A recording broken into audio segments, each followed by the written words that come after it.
하나님 말씀은 사도행전 14장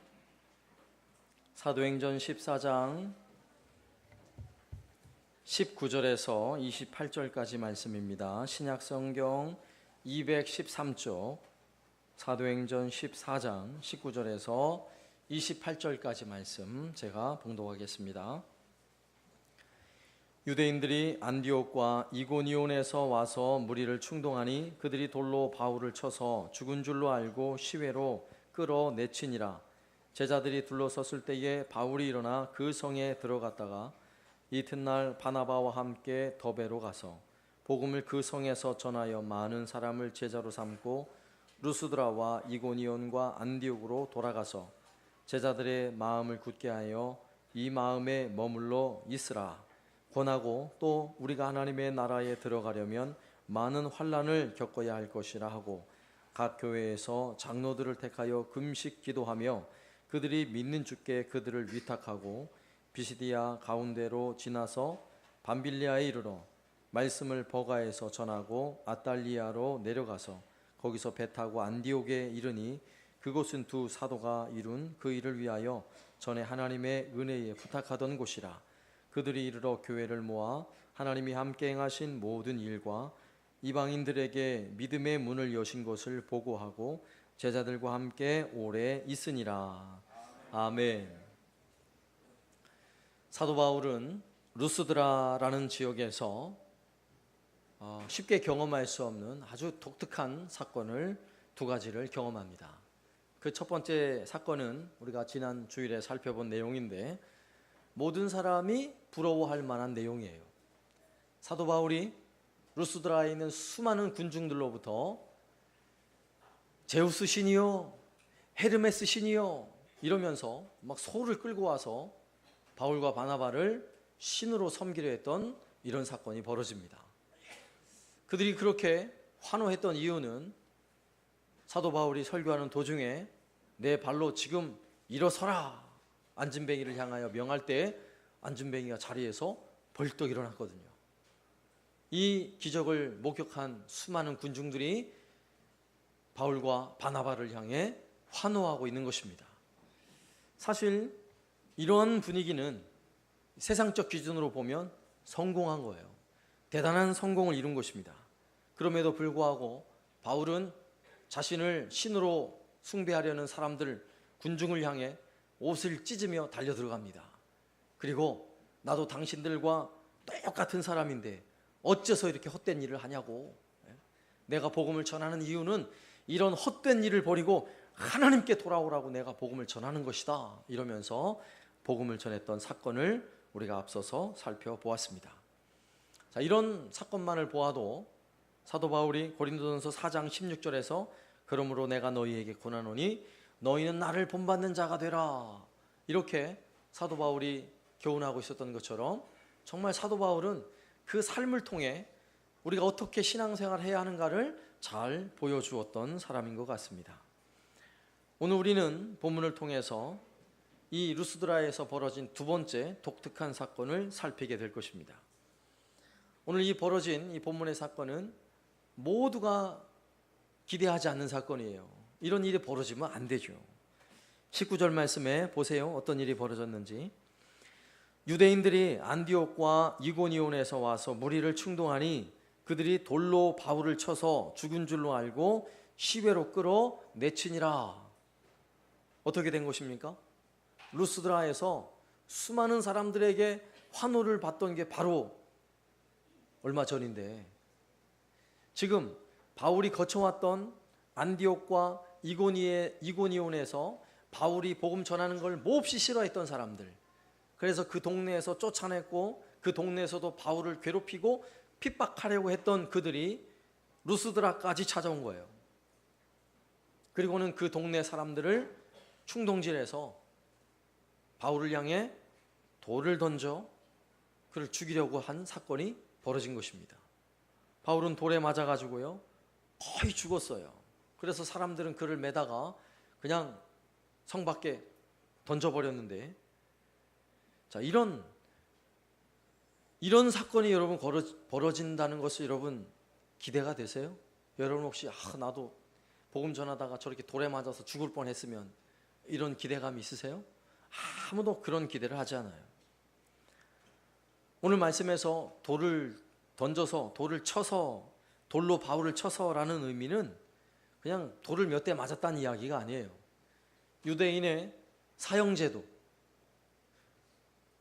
그들은 돌을 던져서 신을 모독한다든지 아니면 성경 율법에 돌로 쳐 죽여야 할 만한 그러한 죄에 해당하면 돌을 던져 죽일 수 있는 사형제도가 있었어요.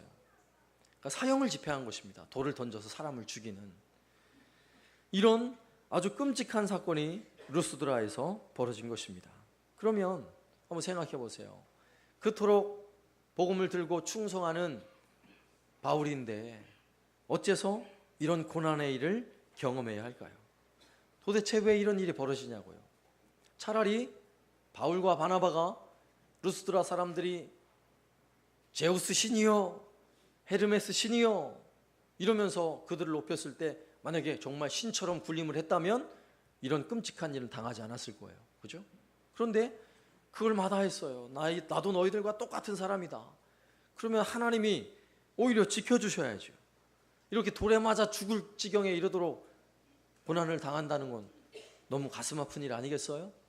그러나 오늘 본문에서는 복음에 그리고 하나님 나라에 담겨져 있는 고난에 매우 중요한 의미가 담겨져 있는 것입니다. 이것은 바울에게만 주는 교훈이 아니라 오늘 이 초대교회 성도들에게만 주는 교훈이 아니라 오늘날 복음을 가진 모든 성도들에게 고난이 주는 교훈이 무엇인가를 너무도 선명하게 우리에게 교훈하고 있는 말씀입니다. 그 교훈의 내용들을 생각해 보면 첫 번째로 복음 안에 고난이 있다는 사실을 우리가 알아야 하는 것입니다. 복음 안에 이미 고난이 있어요. 사실 바울은 1차 전도 여행에서 복음을 전하러 가는 곳마다 두 가지 반응이 있어요. 한 부류는 그 복음을 받아들이면서 구원의 능력, 복음의 능력을 경험하는 사람들입니다. 그들은 그 복음의 강력한 은혜를 경험하며 복음에 환호하죠. 우리가 기대하는 바예요. 복음 안에는 이런 영광스러움이 있고 놀라움이 있고 기쁨이 있다는 사실을 우린 믿습니다. 우리도 예수로 말미암아 가지고 있는 이 복음은 우리 자신을 때로는 흥분하게 하고요, 때로는 그 복음의 능력으로 말미암아 인생이 기쁨이 있고 신나잖아요. 그죠? 때로는 인생에 절망스럽고 고통스러운 상황이 온다 할지라도 예수 복음 때문에 다시금 일어서잖아요. 힘을 얻어요. 예. 때로는 육신의 고통과 질병 가운데 오늘 루스드라에서 사도 바울이 만난 안진뱅이와 같이 질병으로 인하여 절망하며 앉아 있을 때에 복음의 능력이 치유하는 능력과 역사를 발휘하여서요 고침을 받고 일어서는 기적도 때로는 경험하게 되는 것입니다. 예.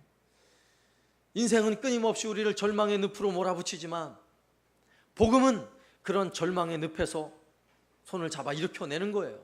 그래서 다시금 천국의 소망을 가지고 힘있게 일어나는 것입니다.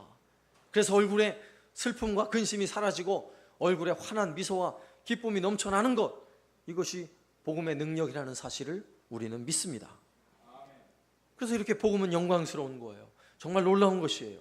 그래서 이 복음의 은혜와 능력을 경험하는 사람들에게서는요 정말 복음에 대하여 환호하고 기쁨을 가지는 수많은 사람들이 일어나게 되어 있습니다. 그러나 그것과 전혀 반대되는 반응이 있어요. 복음에 대하여 반대하는 사람들이죠. 복음을 거부할 뿐만 아니라 복음을 전하는 사람들을 향해 목에 핏대를 세우고요, 때로는 저 인간을 팍 죽여버려야지, 정말 그런 사람들이 있었어요. 오늘 본문에서도 루스드라에까지 쫓아와가지고 사람들을 선동해서 바울을 향해 돌을 던지는 그런 사람들이 있다는 이야기인 것입니다. 사실 우리가 가지고 있는 예수 그리스도의 복음은 어떤 복음입니까? 십자가의 복음이에요. 십자가의 복음. 물론 부활의 복음이기도 하지만 먼저는 십자가의 고난의 복음이라고요. 예수로 말미암아 우리에게 선물로 주시는 이 복음의 내용 안에는 이미 십자가라는 고난이 담겨져 있어요. 예수님의 십자가의 고난이 없이 그것은 우리에게 복음이 될 수가 없는 것입니다. 예수님도 그 고난의 길을 걸어가셨다고요.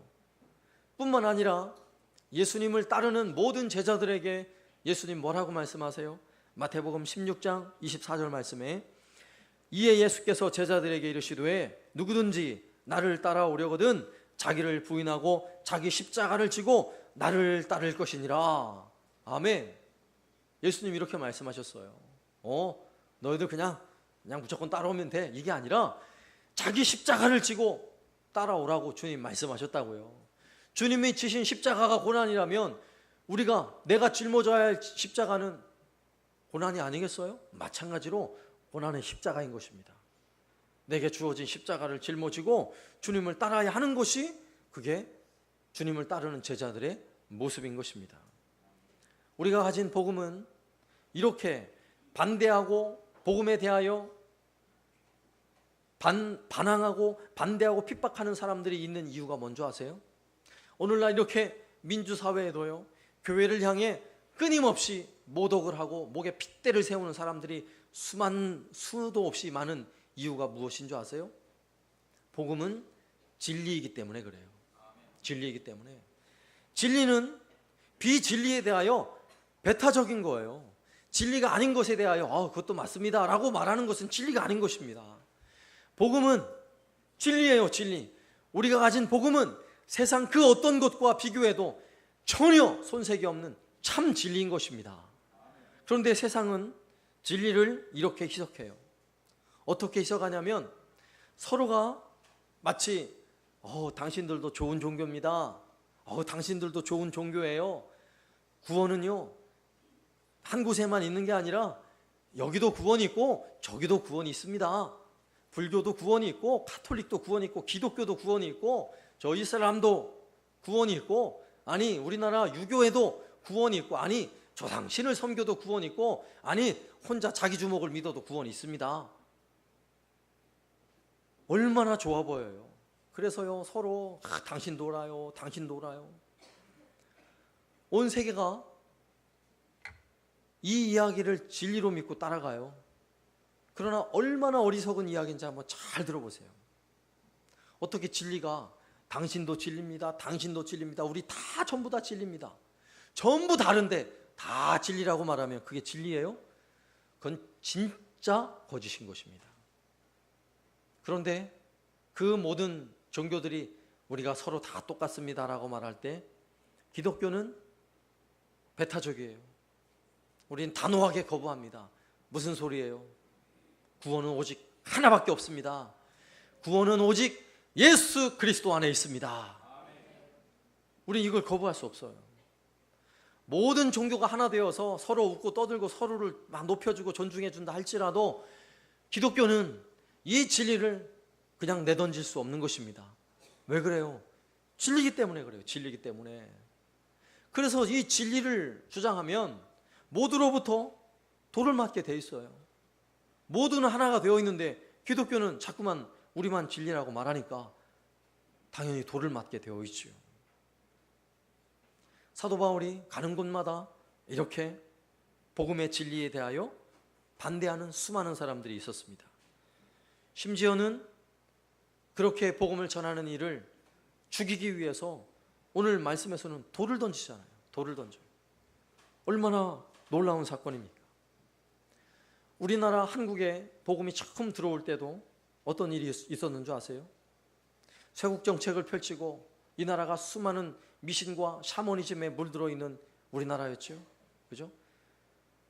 조상신에게 제사를 드려야 복을 받는다고 생각하는 이런 시대에 복음이 들어왔어요. 그렇게 복음이 들어올 때 복음이 우리나라 국민들과 타협을 하던가요? 그리스도의 복음이 들어와서 괜찮습니다. 그거 다 하면서 예수 믿으세요. 이러던가요? 아닙니다.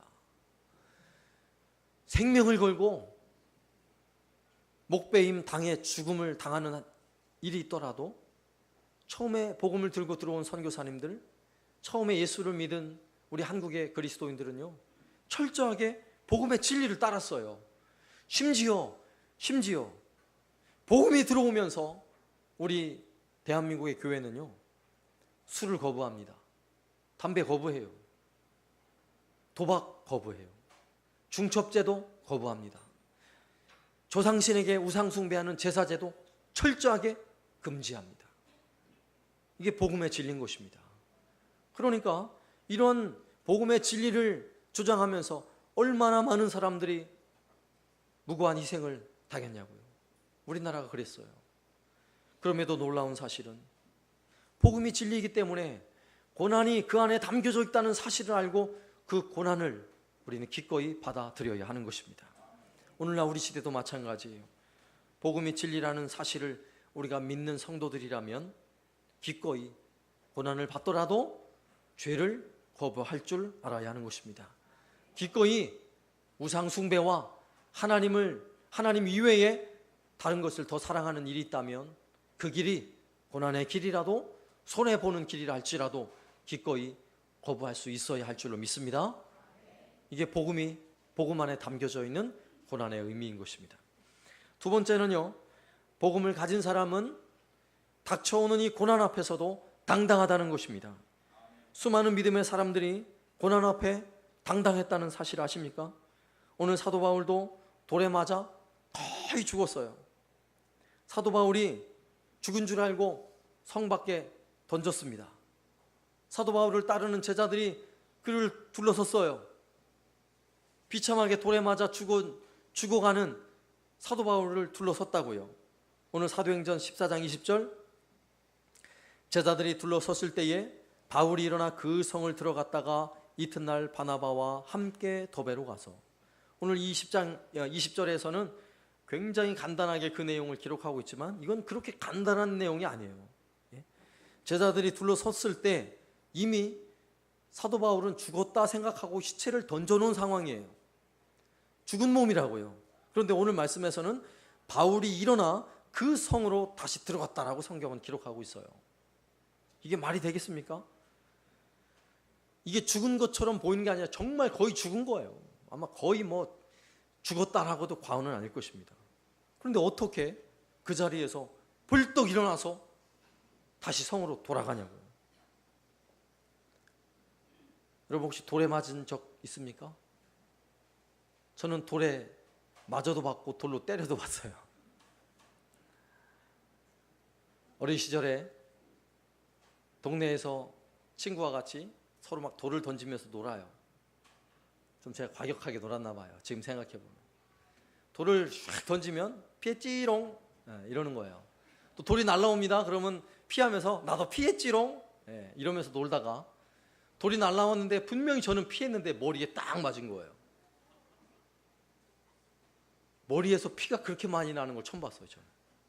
그다음 병원에 실려가가지고 몇 바늘 꼬맸는지 모르지만 꿰매고 그러고 나서 돌아온 기억이 나요. 돌 한 방만 맞아도 거의 죽다 살아요. 한 대만 맞아도. 그런데 지금 사도 바울은 돌로 사형을 집행하는 이런 끔찍한 고난을 받은 사람이에요. 한 대만 맞았겠습니까? 수십 대 아니면 100대 이상의 돌을 맞았을 수도 있어요. 한 대만 맞아도 피가 터지는데 수십 대의 돌이 머리와 온몸을 강타했다고 생각해 보세요. 그 몸이 어떻게 되었겠는지. 그렇게 온몸이 만신창이가 되었을지 모르지만 아마 몸이 시체가 되어 던져졌을 때는 몸이 피투성이가 되고 아마 손가락 마디가 부러지고 아마 얼굴 한쪽이 함몰될 수도 있어요. 돌에 맞았으니까. 그런데 오늘 본문에서는요, 제자들이 둘러서 있는데 그 자리에서 벌떡 일어납니다. 놀랍지 않습니까? 하나님의 은혜, 성령의 돌보심이 아니고는 이런 일이 일어날 수가 없는 거예요. 사도 바울은 자신도 놀랐을 거예요. 그렇게 돌에 맞아 지금 맞을 때 안 아팠겠어요? 엄청 아팠겠죠. 뼈가 부러지는 듯한 느낌을 가졌겠죠. 그러나 몸이 일어서지는 것입니다. 누가 회복시켜 주신 거예요? 성령께서 그 모진 고난 속에도 사도 바울을 살려주신 것입니다. 살려주셨을 뿐만 아니라 분명 돌에 맞은 흔적은 몸에 있겠죠. 그런데 그 몸이 일어나서 나를 향해 돌을 던져 나를 죽이려 했던 그 성을 향해 다시 걸어가고 있다고 생각해 보세요. 놀랍지 않습니까?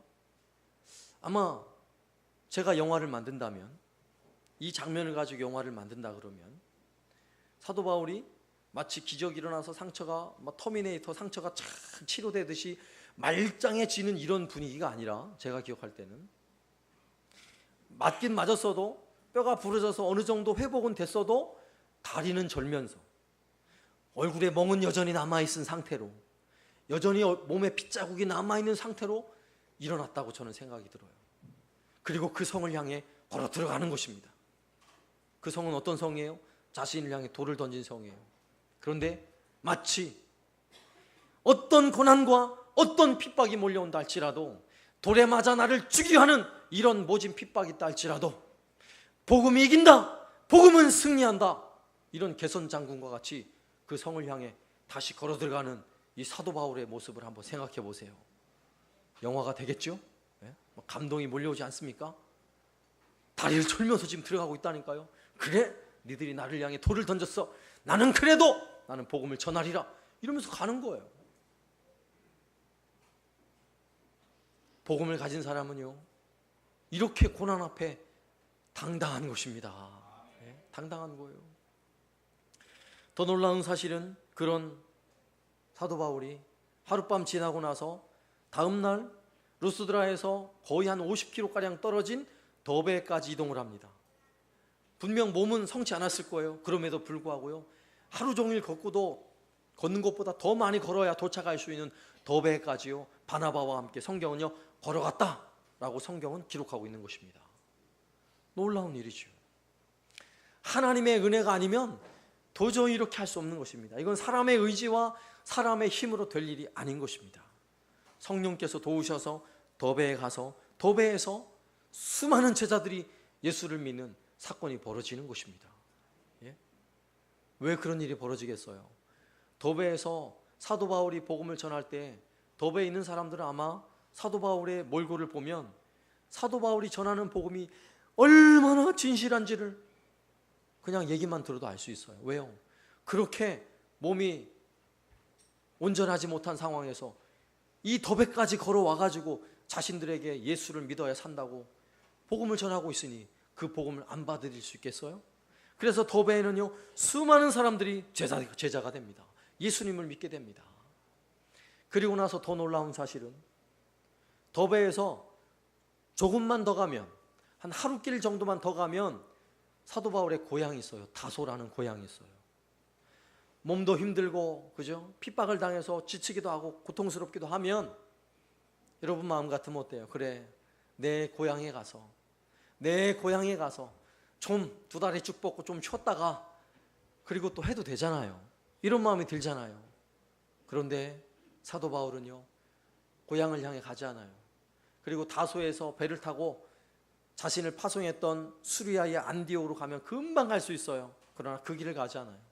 다시 자신을 핍박하고 자신을 향해 돌을 던졌던 루스드라를 거쳐서 이고니온을 거쳐서, 그리고 비시디아의 안디옥을 거치고, 그리고 아달랴를 거쳐서 배를 타고 안디옥으로 돌아오는, 지름길로 가는 것보다 한 5배 더 먼 거리를 돌아서 안디옥으로 돌아오게 됩니다. 왜 그 여정을 가고 있을까요? 머나먼 길이지만 그 몸이 힘들고 마음도 힘들 수 있지만 왜 사도 바울은 그렇게 멀리 돌아가는 여정을 택하고 있을까요? 복음은 그를 핍박하는 수많은 사람들이 있다 할지라도 그 성을 향해 가는 것을 전혀 두려워하지 않는 것입니다. 사도 바울뿐만 아니라 복음의 고난 앞에서 당당했던 수많은 사람들이 있어요. 우리나라 대한민국의 최초의 순교자, 개신교 순교자 토마스 선교사, 여러분 잘 아시죠? 그는 대동강변에서 목베임을 당하는 순간에 환한 미소를 지으며 성경을 건네주면서 이렇게 말했대요. 야소, 야소. 야소가 뭔지 아세요? 처음 복음이 들어올 때 예수님을 야소 이렇게 불렀어요. 야소님 이렇게 불렀어요. 야소, 야소. 아주 당당하게 목배임 당하는 자리에서 우리가 잘 알고 있는 짐 엘리엇, 여러분 선교사 아시죠? 짐 엘리엇과 함께한 5명의 젊은 선교사는 에콰도르의 원주민들에게 복음을 전하러 갔다가 창에 찔려 죽임을 당합니다. 도착한 첫날 죽임을 당했어요. 끔찍한 일이죠. 그런데 그의 아내와 그의 가족들은요, 그 원주민들에게 어린 자녀를 다 데리고 원주민에게 들어갔어요. 그리고 열심히 5년 동안 그 원주민을 향해 희생을 합니다. 약을 발라주고 그들을 치료해주면서 아이들을 가르치면서 열심히 봉사를 하는 거예요. 마을 원주민 추장이 한 5년쯤 지나서 묻습니다. 아니, 당신들은 어째서 이렇게 고생을 하면서 이곳에 머물러 있냐고. 그럴 때 그 아내들은 이렇게 대답을 했다고 합니다. 우리는 당신들이 죽인 백인 선교사의 아내들입니다. 우리 남편들이 당신들에게 전하고 싶어하는 말을 전하기 위해서 머물고 있습니다. 하나님이 여러분을 사랑하십니다. 그러면서 복음을 전하는 것입니다. 그래서 그 원주민 부족이요, 그 살인 부족이 예수를 믿는 부족이 된 것입니다. 놀라운 기적이 일어난 거예요. 마태복음 5장 10절 말씀, 의를 위하여 박해를 받는 자는 복이 있나니 천국이 그들의 것임이라. 아멘. 복음 때문에 고난을 피하지 아니하고 당당히 걸어나간 사람들은요, 반드시 천국을 소유하게 되어 있는 것입니다. 천국의 가치만큼 소중한 게 어디 있어요? 그 소중한 가치를 얻기 위해서라면 고난의 길 얼마든지 당당하게 달려갈 수 있는 것입니다. 오늘 22절 말씀에서도 사도 바울은 이렇게 말씀하고 있어요. 제자들의 마음을 굳게 하여 이 믿음에 머물러 있으라 권하고, 또 우리가 하나님의 나라에 들어가려면 많은 환난을 겪어야 할 것이라.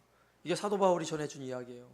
그 모진 고난을 겪은 사도 바울 자신이 친히 성도들을 향해서 하나님 나라에 들어가려면 많은 환난을 겪어야 할 것이라, 이렇게 교훈하고 있다면 우리도 예수로 말미암는 복음을 가지고 하나님 나라 그곳에 들어가기 위하여 기꺼이 고난과 환난의 길을 할지라도 당당하게 걸어나갈 수 있기를 바랍니다. 마지막 세 번째는요, 이런 고난을 통해 교회는 더욱 든든히 서간다는 것입니다. 복음의 진리를 거부하고 핍박하는 사람들 어느 시대에든지 있었어요. 예루살렘에도 처음에 놀라운 부흥이 일어났는데 스데반의 순교와 함께 큰 핍박이 일어나죠. 그러나 교회는 망하지 않았습니다. 그로 인하여 이방 세계에 하나님의 복음이 힘있게 증거되면서 교회가 더욱 든든히 서는 기회가 되었던 것입니다.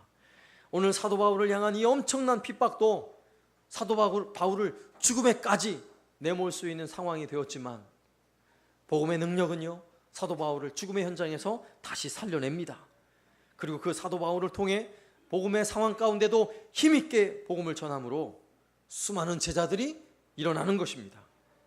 그리고 사도 바울을 돌로 쳐 죽이려 했던 그 도시마다 교회들이 세워지는데, 오늘 23절 말씀해 보니까 각 교회에서 장로들을 택하여 금식 기도하며 그들이 믿는 주께 그들을 위탁하고. 보세요, 각 교회에서, 각 교회는 하나만을 말하는 게 아니에요. 사도 바울이 복음을 전하며 다녔던, 복음을 전해서 세워졌던 교회들마다 장로들을 택하여 금식하며 기도하게 하고 그들을 주께 위탁하고 그리고는 돌아왔다는 것입니다. 그렇다면 어찌 된 일이에요? 사도 바울의 복음이 전해진 곳마다 제대로 된 교회들이 세워졌다는 것입니다. 교회 지도자가 세워졌다는 것입니다. 그리고 그 교회들이 더욱 견고하게 세워지는 놀라운 일들이 벌어졌다는 것입니다. 한국교회도 이렇게 세계 모든 교회에서 우뚝 설 수 있는 기회가 어디에서부터 비롯된 줄 아세요? 일제 36년에 그 모진 고난을 통과하고 공산당의 핍박과 6.25 전쟁의 그 수많은 고통 속에서 그 고난을 견디고 이겨냈던 한국교회, 이렇게 든든히 선 한국교회가 된 것입니다. 오늘날 대한민국 교회, 이 조국교회에 정말 필요한 것이 있다면 바로 이거예요. 고난을 견뎌내고 고난 앞에 당당하고 고난을 통해서 더욱 교회가 견고히 세워져야 할 것입니다. 예수 복음 안에는 영광스러움이 있는 것이 사실이에요. 그러나 놀라운 사실은 영광스러움과 함께 고난이 있다는 사실을 우리는 명심해야 하는 것입니다. 우리 시대는 복음의 영광스러움보다 복음의 고난을 더더욱이 강조하고 싶은 그런 시대예요. 예수 믿는 것 때문에 여러분 기꺼이 손해볼 각오를 하고 있습니까? 예수님 믿는 것 때문에 여러분 기꺼이 내가 물질의 손해를 보더라도 내가 예수님을 믿겠다, 내가 예배하는 일에 내가 최선을 다하겠다고 여러분 마음을 먹고 있습니까? 예수 그리스도의 복음을 전하는 것, 내가 그 일을 하기 위해서 내가 때로는 가족들에게 조롱을 당하고 때로는 핍박을 당해도 내가 그 일을 감당하리라. 여러분 이러한 단호한 결심이 있습니까? 오늘날 이런 시대, 이렇게 편안하고 좋은 시대에 예수 복음을 가진 성도들 안에는 고난이 너무 두렵다는 거예요. 고난이 옛날과 같이 생명을 위협하는 고난이 아니에요. 너무나 가벼운 고난이요. 그럼에도 불구하고 조금도 예수 믿는 것 때문에 고난 받으려 하지 않는 이런 시대예요. 교회에서 신앙생활을 해도 내가 주님 몸 대신 교회를 위해 내가 땀 흘려 수고하고 헌신하고 봉사하는 교회가 아니라 교회가 나를 위해 무엇을 해줄 것인가, 내가 교회에서 내가 어떤 은혜를 받을까만을 고민하는 이런 시대라는 사실은 너무나 안타까운 일인 것입니다. 여러분 기꺼이 교회와 함께 고난에 동참하시길 바랍니다.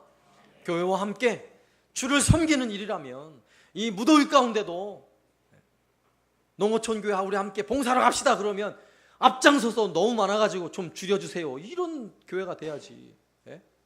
농어촌 교회 돕자 그래도 사람이 미달이 돼가지고 추가로 더 지원해 주십시오. 도대체 이게 무슨 일입니까? 이게 우리는 좀 더 고난받는 일에 당당할 수 있길 바랍니다. 주님을 위해서, 주님을 섬기는 일에, 주님 몸 대신 교회를 위해 헌신하는 일에 우리가 함께 기꺼이 고난을 당하더라도 함께 수고하고 헌신하는 길로 달려나갈 수 있기를 살아계신 예수님의 이름으로 축원합니다. 아멘.